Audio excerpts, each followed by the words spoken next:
Hola, soy Jorge Ramón Ros, doctor en Historia Contemporánea e investigador por la Universidad de Valencia, y me gustaría presentaros la obra que tengo entre manos, La ciudad de la huerta, percepciones de Valencia en conflicto 1865-1910, publicada por la editorial Publicaciones de la Universidad de Valencia.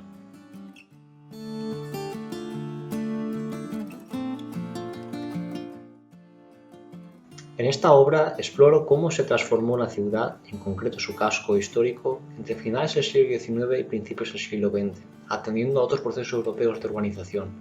En concreto, me intereso por cómo se elaboraron determinadas percepciones del espacio urbano por parte de prensa, literatura, autoridades municipales, percepciones de las actividades que se desempeñaban en las calles, véase la venta ambulante, la venta de agricultores y agricultoras, la prostitución femenina.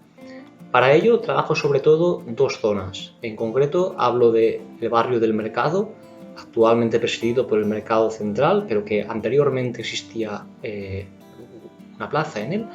Y por otro lado los solares de San Francisco, que serían el origen de la actual plaza del Ayuntamiento.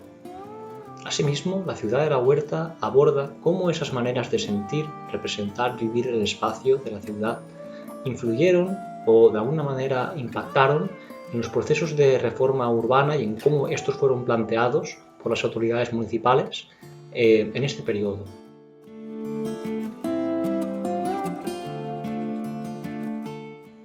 A mi modo de ver, la ciudad de la huerta se dirige a diferentes tipos de lectoras y lectores.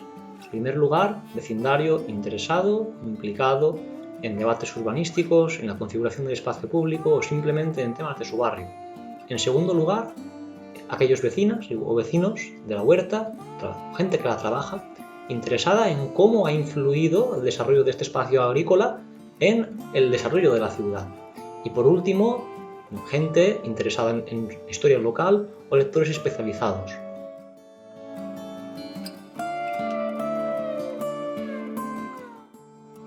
La ciudad de la huerta es una obra que en buena medida está influida por mi contexto social, geográfico y familiar. Provengo de Alboraya, una localidad en la huerta norte de Valencia en la que muchas familias labradoras, como la mía, dedicaron su vida a abastecer con sus cosechas los mercados urbanos de alimentación y con ello tejiendo una relación entre el campo y la ciudad.